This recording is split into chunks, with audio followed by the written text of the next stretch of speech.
Hi, welcome back. You're watching the Computer Channel. I'm Will Hanrahan with you through until 8 o'clock.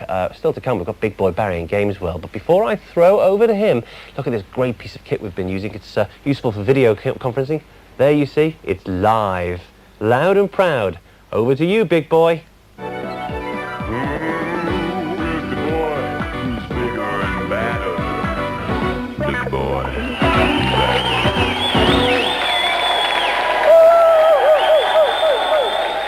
It started out like any other day. I heard the cops had rolled into the Big Easy to check out their Games World scam. That's when she came in. Just another crazy broad in a crazy arcade. I remember the time she finally took the long walk. She came in here, pressed some paper in my hands, and whispered, "Here's the menu, big boy." Big Boy Barry, Private's Defective. Coming up later on the show, we have a preview of Interstate 76. It's like Starsky and Hutch without the perms. Noir is reviewed later on. It's a bit moody. And some bloke in the Italian job. There you go.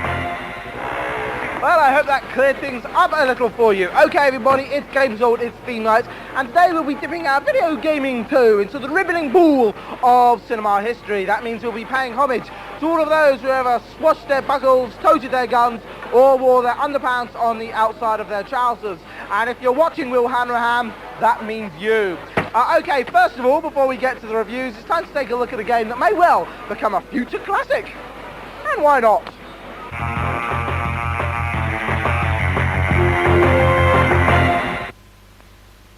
I-76, in terms of its core gameplay, is an action sim. You have dozens of different cars, and you have dozens of missions, and it's a real-time 3D sim where you're not tied to a track like so many car games. You can travel anywhere in the 3D world. You have a wide variety of weapons and gameplay. So you have all of the fun, pure, visceral interactivity of a game like Mech 2, but then you have all the richness and attitude and style of a movie like a Pulp Fiction, and by marrying the two, we've created something entirely new for the gaming industry. As our designers were designing this incredible 70s experience, our technologists were designing a new engine, a next generation, that would enable real-time 3D driving action sim, and they've managed to marry the two beautifully. The physics simulation allows you to roll the vehicles. You can leave the ground. You can jump. As I say to the designers all the time, where's the jump? Every mission's got jumps in it. You leave the ground, it's exciting, it's fun, and you can land the vehicle. It's like Evel Knievel behind the wheel of a 70s muscle car. Core gamers are going to be thrilled that as soon as they get in that car and realize they're in a true 3D space, that, wow, this is cool, this is taking driving games to the next level. There is no other game that not only allows you to engage in automobile combat, but also drive anywhere in a virtual terrain, finding secret areas, things to do outside the basic, linear experience of the mission.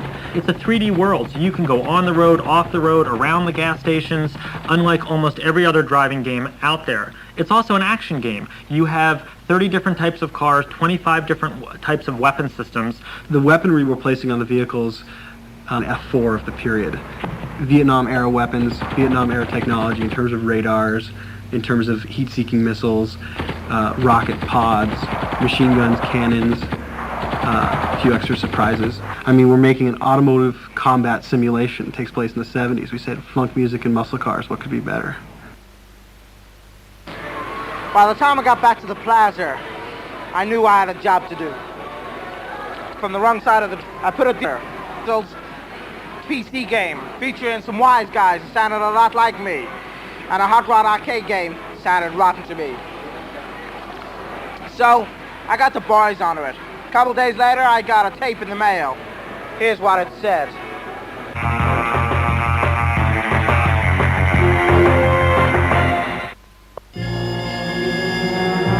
It's the sad fact that film noir is always going to be one of those genres that's best known for the huge amount of parodies that follow in its wake.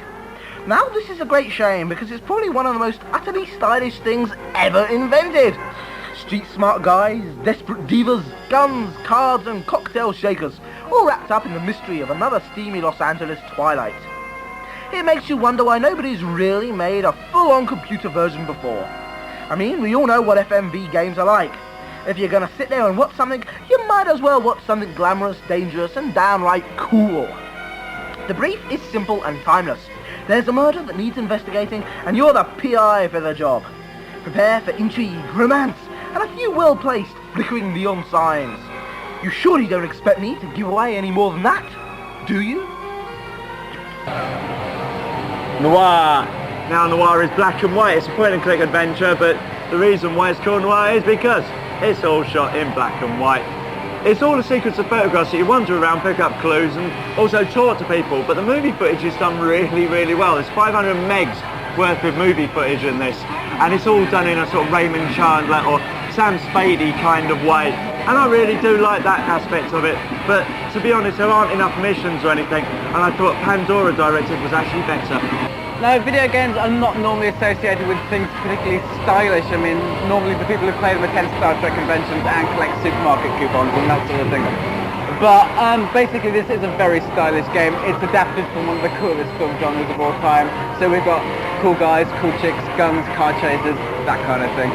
And it's very, very good. I mean, FMV games seem inevitable these days. So rather than something corny or boring or badly scripted, we got something that's actually cut well, scripted well, and looks a treat. So it's even a pleasure to just sit back and watch it. More so than Rick's dancing, I think. But a good game. Groovy.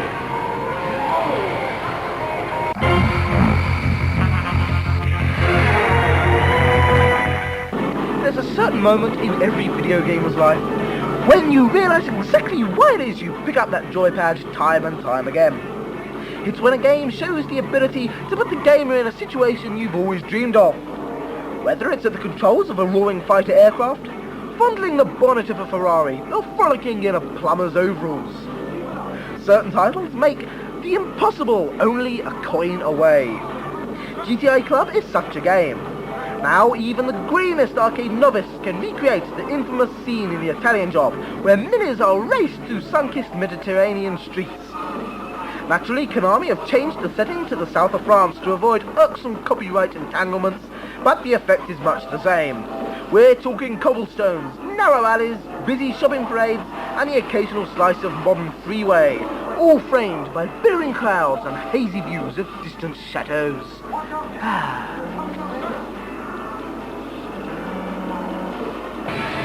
All my favourite things come in minis, and GTI Club is no exception. It is the first arcade driving game that allows you to race a Mini Cooper exactly as you would have done in the Italian Job had you been Noel Coward. Now, it's fantastic. It's one of the best games on earth. It's got 3 modes. You've got the tag team mode where you have to blow each other out. You've got the shortcut mode where you can drive through cafes and stuff, and it's got handbrake. I mean, what more do you want? Absolutely. I mean, I thought we were going to get Rick's dodgy Michael Caine impression, but we've already had Barry's, so I think we've had enough of that. But amazingly, Rick is right. This is a fabulous game, and thank God for that. I mean, we've seen so many racing games, and as graphically impressive as they've all been pretty much of the same mold. And this is fun. This is exciting. This is dangerous and a little bit different from the ordinary. And we've got racing through streets. We've got mowing down shoppers. We've got driving through shop windows. Everything that's good, innocent fun is made of. It's fab.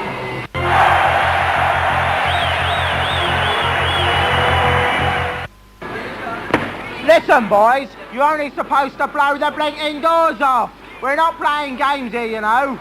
Right, listen up. Here's the plan. We've got a nice little earner going on here with the game's old mob. All we need is 2 motors, a blonde and a redhead, sorted. We're even going to film it for us. And not a lot of people know that.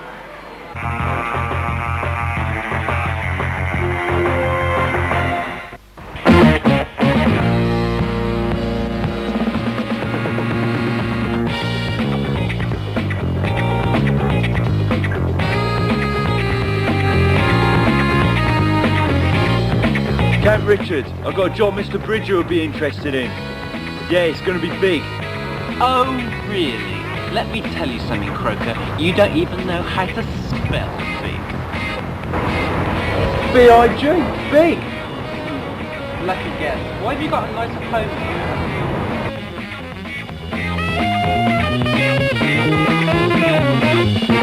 you? You're only supposed to blow the blinking doors off. Off do you mean they've all been written off?